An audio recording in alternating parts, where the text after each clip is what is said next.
When I have a thought, I gotta let it out. It's a bright spot that I can't even doubt. My opinions, my point of view, even if things are a little chopped and screwed. So yeah, even if you disagree. So yeah, even if I'm not in your pedigree. So yeah, especially if you agree. So yeah, so yeah.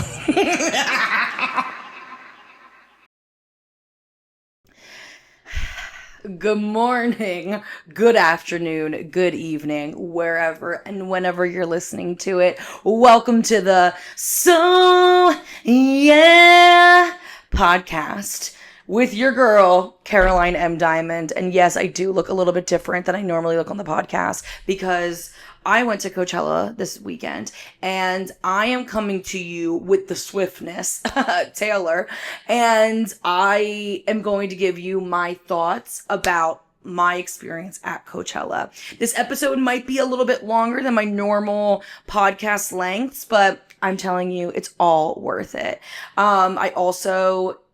I drove down on Thursday and then I drove back last night and I got home at like 2 a.m. So I'm actually not feeling as disgusting and decapitated as I usually do, which I say is a win. But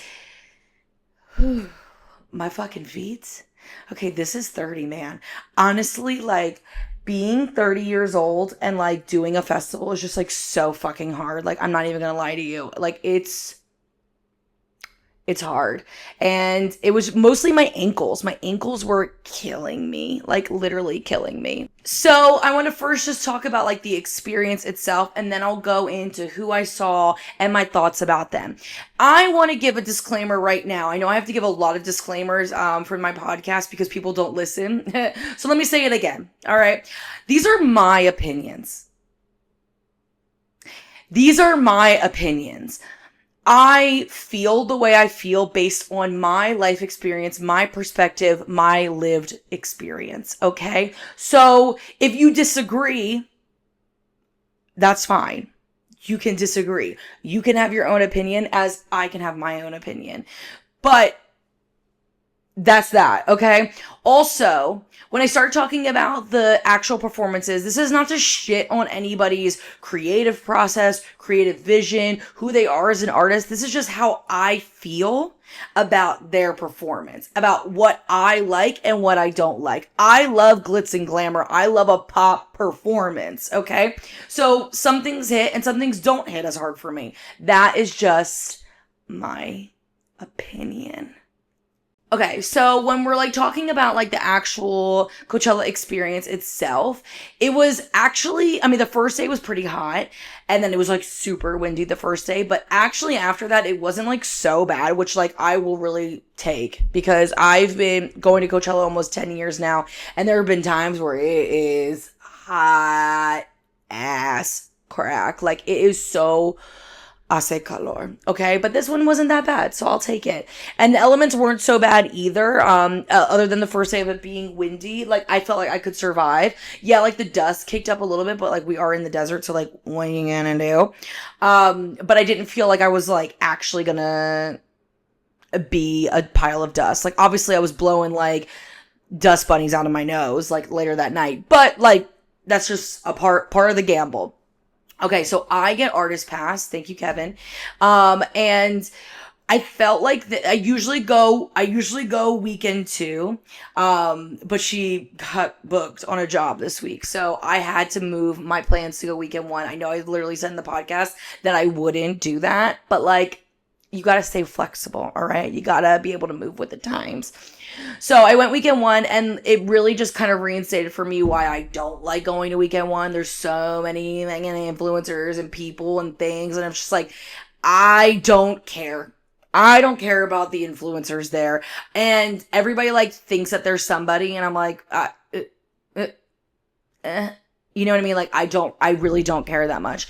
The bathroom situation was a hot fucking mess.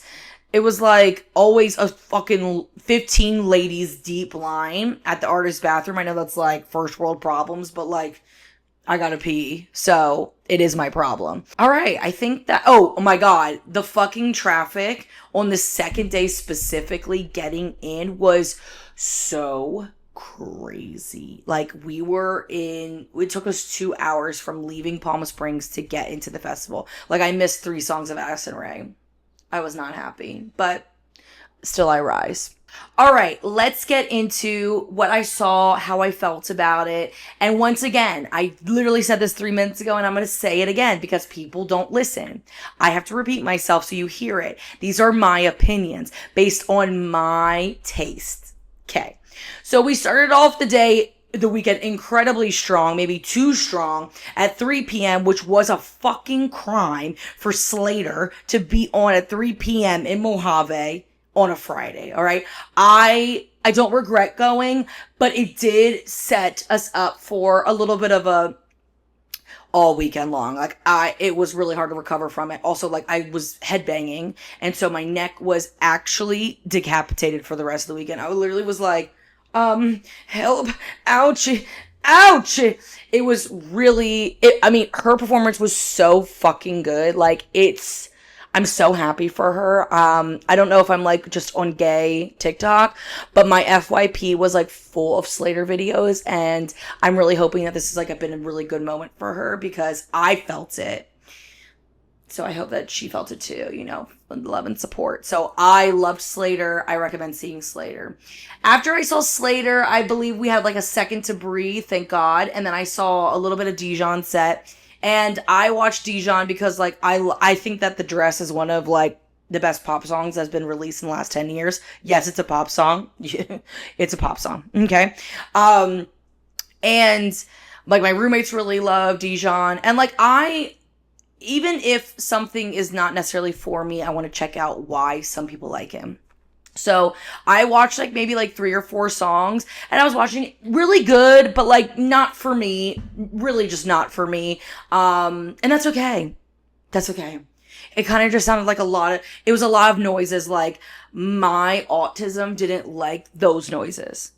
Do you know what I mean? Like it caters to different things, and it just it wasn't catered to you. And baby, this is the day. It wasn't. It really wasn't for me, but that's okay.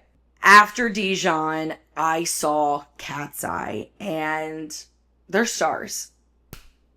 They're stars. They can get all the hate that they can get online and stuff. They're fucking stars. They are amazing. The choreo looks really good on them. I know that Grant is having quite a moment on socials with people's opinions, but on them, it looks amazing. I have been vocal simming, pinky up, pinky up. It's so good. Like, I'm living for it. I loved the content. Their outfits were so cute. Also, like, LOL, Diplo was standing next to me during Cat's Eye, so I got my titties sucked by Diplo at the Cat's Eye concert. I'm just kidding. What if I started the rumors? That would be so funny, bitch. That's funny. As we were leaving Sahara, we usually pass by the Do Lab, and John Summit was performing a surprise set. And I'm not really a John Summit girly, like but the song Lights Go Out, the leading single from his new project, is so good. And I literally said, as I was coming over the hill, I was like, you know what? It would be so amazing if I walk by this set. I said this out loud. I walk by this set and he's playing Lights Go Out. Literally, as I'm coming up over the hill, like I'm falling down, the crescent is falling down, I hear, where do we go when the lights go out? I start running. I'm like, this was made for me. God loves me. And I only say it for one song because that's all I really needed, to be honest with you. And then after that, we saw Sabrina's performance. Okay.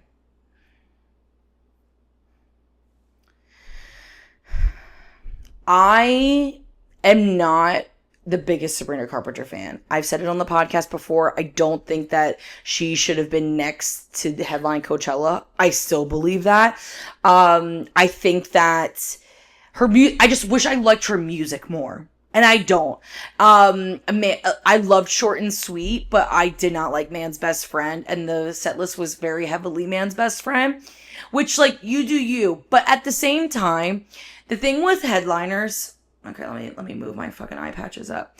The thing with headliners, your headlining set is greatest hits, deep cuts, and songs from your latest project. If you do not play greatest hits and some deep cuts and only your new project, it's alienating a crowd, okay? That is how I felt about Gaga's performance last year. It was like, it was a mayhem show, which I would like to see at a mayhem concert, but that's not what I want to see at Coachella. Do you know what I mean?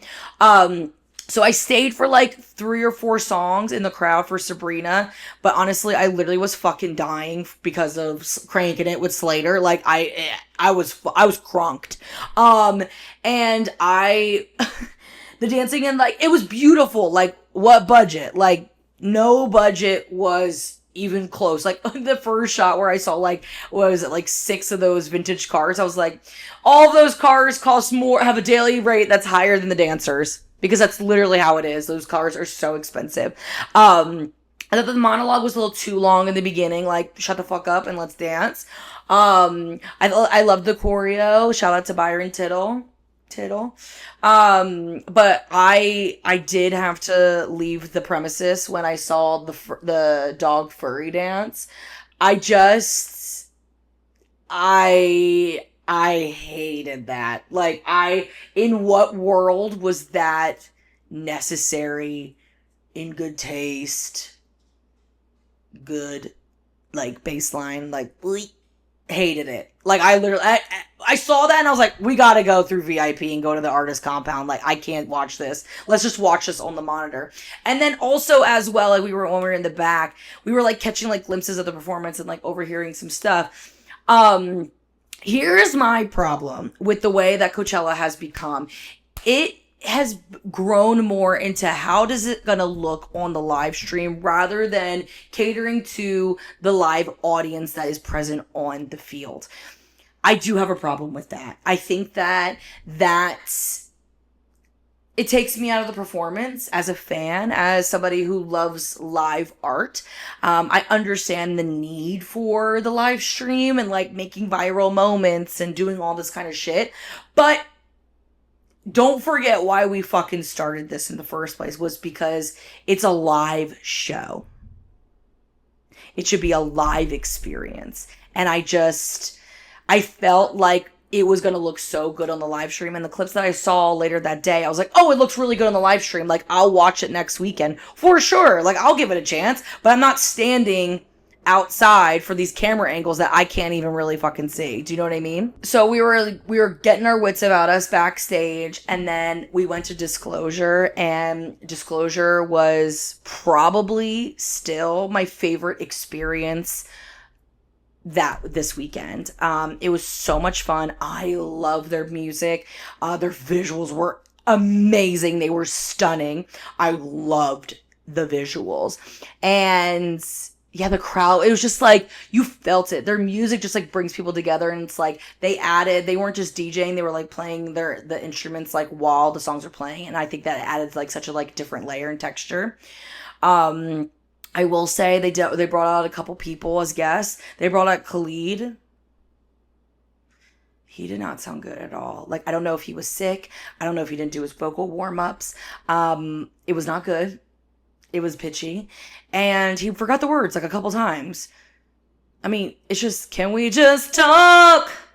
Talk about us. Talk about where we're going. I kind of hit that. I hit that more than he hit that. But I literally was like, not good. But Disclosure was my favorite set of Friday but I did really love Slater. Slater was a big moment for her. Cat's Eye was a really big moment. And then Disclosure, those were my top of the day. But I would say that Disclosure would take the reins. So as for Saturday, because of the traffic, we got there a little bit later than we wanted to. And Addison was first, and I mean, you guys know on the podcast, I fucking love Addison Rae. I will not hear any slander on the topic. I think that the slander is unwarranted. I think that she's been putting in the work. I think it comes true on the stage, how much work she's put into it. She looks amazing. She's dancing amazing. She's serving face. Her vocals are better than how I heard her in October. Everything has been improving since I saw her last. And you know what? All that I ask is improvements. I really do. That's all that I want is people to fucking improve. Sue me, okay? But it was so campy, and it was like kind of circus-esque Victoria's Secret vibes with like the dress, and like I loved the guys, but I loved the amount of men and women in that set. I loved it so much. I hope that she feels really good about the performance because I did too. And then after that, I saw Somber, which I didn't stay for as long as I would have liked to, because we had to go to another stage and stuff like that, but I loved it. I like Somber. I don't know why that people on the internet don't like Somber, which doesn't make any sense to me. People also are just haters, so you get what you get and you don't get upset kind of thing. Skinny legend. I mean, that man is a waif. He is tall and lanky. But I really loved it. I think he sounded really great too. And who I saw next was 9 Inch Noise, which is 9 Inch Nails and Boys Noise collaborating together. And they were in Sahara, and I knew that it was going to be like, oh, kind of vibe. And it really delivered. I think that was one of my favorite performances of the day as well. They had dancers, which shout out to all the dancers. Some of them are my friends. They were crawling, bitch. They were crawling. They were covered in clay. Covered in clay and crawling. I can't even say that alliteration, all right? But it was really fucking cool, and it was just, it was, what I really liked about it was how simple movement can be, and how simple lighting can be, and how effective it can emulate through somebody's body as a patron watching. And I really felt that, like, it wasn't like these crazy lighting cues or crazy like dance steps. It was really just like growing and crawling, and like the amount of dancers really had an impact, and like the way the stage was set up.